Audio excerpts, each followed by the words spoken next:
Today, Precarious plays Metroid Prime 3, Corruption. Oh no, what is her name? Who? Okay, Mass Effect, Liara. Oh, and Matriarch Benezia? Yeah. I don't know. The problem with Matriarch Benezia is that I think that she's one of the, physically anyway, visually, I think that she's one of the less attractive Asari in the franchise, and I think that that's because they wanted her to read as a villain, which is, gross in its own way, but it's because they show you other matriarchs. Like, I'm pretty sure that, she was a Justicar in Mass Effect 2. Samara. Oh, yeah. I'm pretty sure that Samara is supposed to... I think that they're supposed to be, like, at the same point in their lives, and they don't look at all similar, Yeah.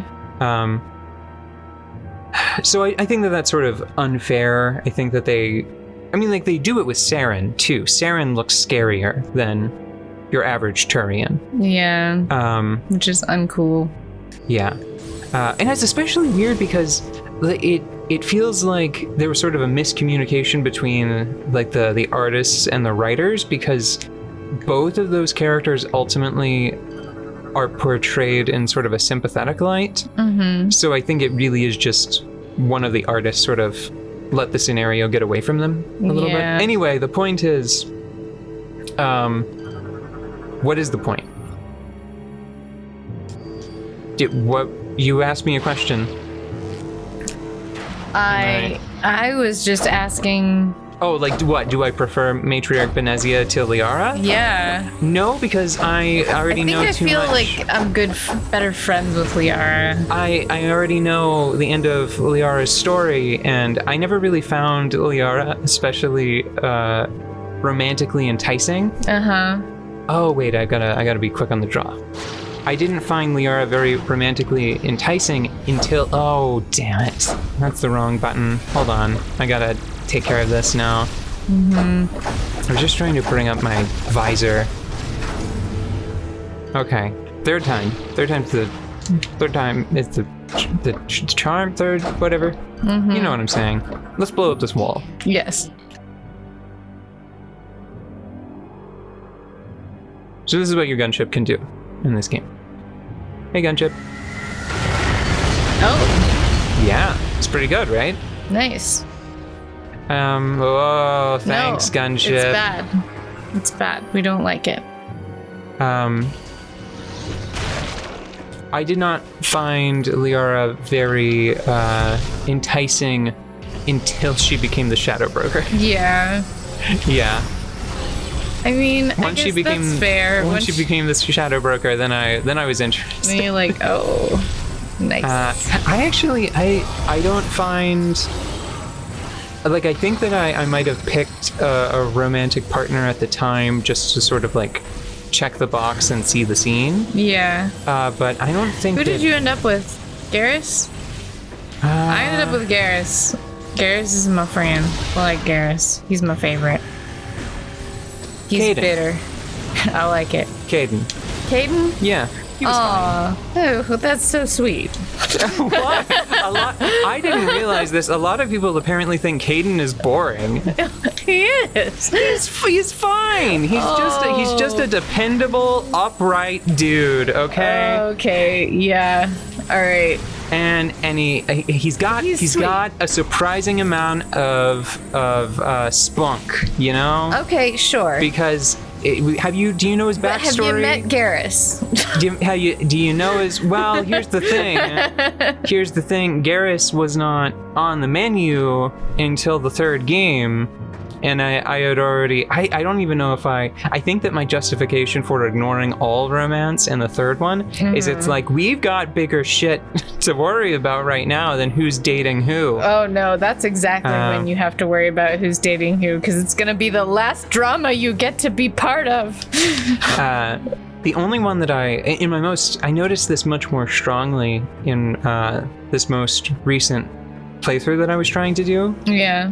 before technical troubles like stopped me dead in the middle of Mass Effect 2. I didn't. What is Tali to Shepard? What is the relationship between Tali and Shepard? As you recall it. Remind me. The Quarian crewmate. Oh, Tali. The relationship between Tali and Shepard? Yeah. I don't know. Friendly, sisterly? Okay, so you saw it as them being sisterly. Okay, Like, I'll just say close, but not like, romantical. I necessarily. noticed in the most recent time I played through it that I feel it is much more explicitly. I think especially with because in Mass Effect 2, where I don't think she was available as a romance option. I'm not sure about that one. I don't think she should have been, because I think that they do a really good job of making it very clear that it is a parental, a parent and child relationship. Because like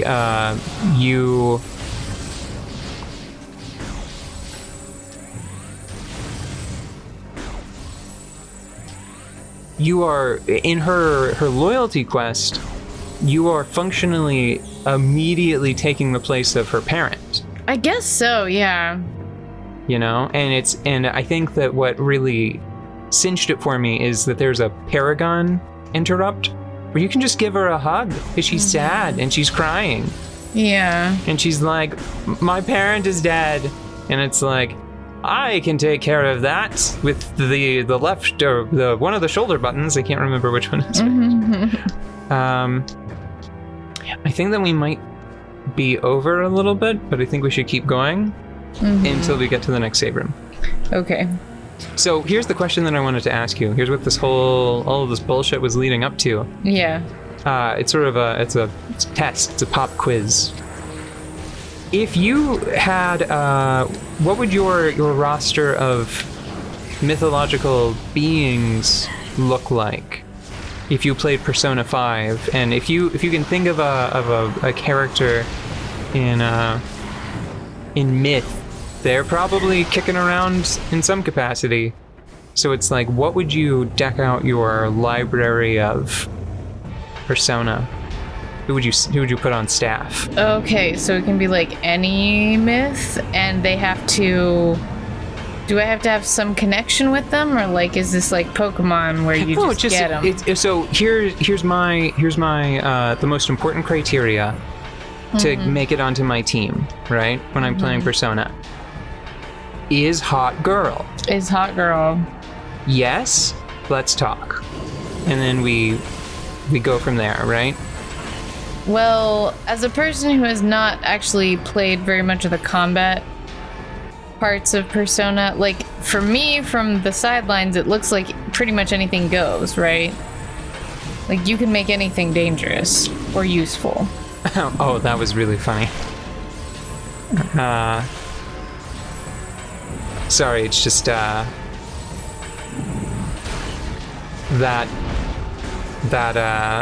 rider was just like a regular grunt who got exploded in one hit. Yeah. Oh, and then I can do the morph ball bombs. Can I do some do a little morph ball bomb? Yeah, but it's just sort of like, okay, so let me rephrase the question, right?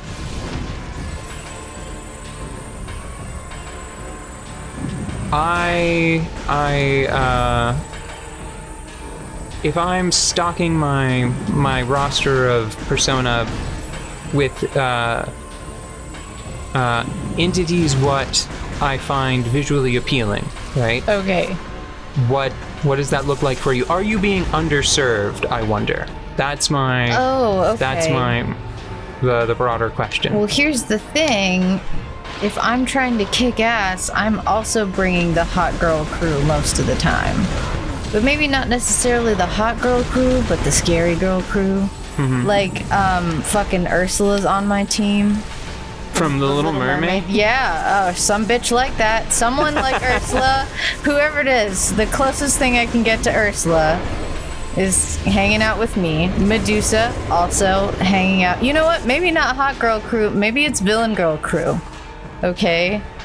Freaking They definitely have that covered. In Athena, Persona. probably. I used to really, really love Athena. Athena is actually available. And she's very good. And then there was another sort of...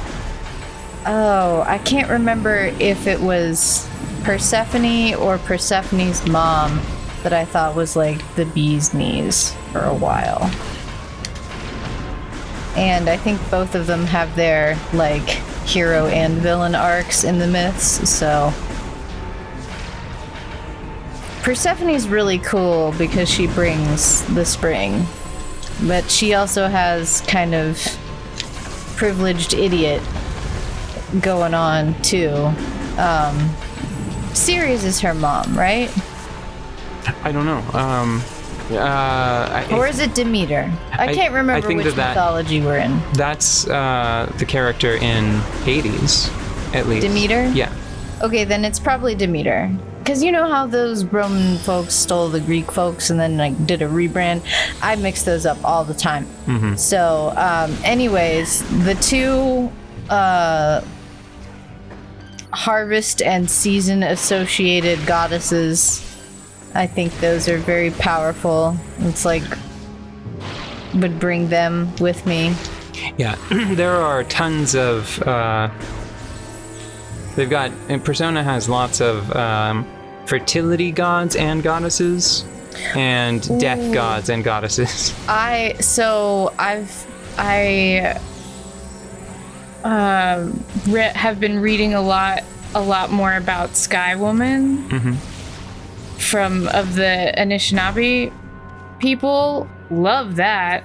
Let's have her on the team. So I guess what I'm saying is maybe I don't know. I just it feels a little bit like maybe people aren't being underserved. I just look at something like Overwatch. I look at the cast of Overwatch and I'm like, that feels like there's at least one person that everybody can get behind, you know? Okay, well, and if we're talking, I was thinking of characters, but there's also like I would like a few elemental type beings, you know? There are a few undescribable forces of nature. Yeah. I think that there's I think that their interpretation of what's the name? Chernobog? I'll show you that one ahead of time because I think that you'll appreciate that vibe. I don't want to describe it because I think if I describe it, it's going to sound really milquetoast. So I'll just wait and show it to you. Okay. But you have to remember that I didn't grow up reading a lot of stories of heroic dudes. Yeah. Or actually, just about every story of heroic dude was really underwhelming. I'm like, oh wow, you lifted something. Good job.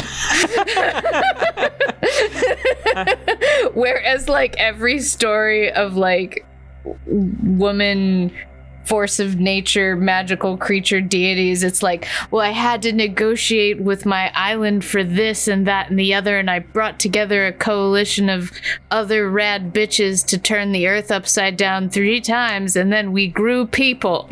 And it's like, wow, that's a career's worth of information. Whereas like some dudes are like, I want to race, and I'm like, that's cute. That's so sweet. I don't know. So the thing with the stories that I remember from school and from my childhood, it usually was honestly either like the intersection of masculine and feminine stuff. Like one of my favorite stories, as I recall it, whether this is like the most canon version or not, it's like I think like a princess or a goddess or something, her hand is being offered in marriage. No, wait a second. It was one of like the huntress goddesses that was famously fleet of foot, right? Yeah, like And it's like whoever can beat me in a foot race gets my hand in matrimony. Oh, wait. Loki. No, this was not Loki. No, I know it was not Loki, but that's the only boy allowed on my team. Oh. Loki. Yeah. He can hang out. He's got to leave his brother at home, though. So I was thinking about this character. She finds somebody that she's like, oh, he's sort of cute. So then she like loses on purpose. Aww. You know? Yeah. But in like in a coy way that made it a more compelling story than I have time to. I'll look it up, I think, and then I'll try to relay it better some other time if I remember. Mm-hmm. Bye. We're done. This is done. I'm gonna go play Persona.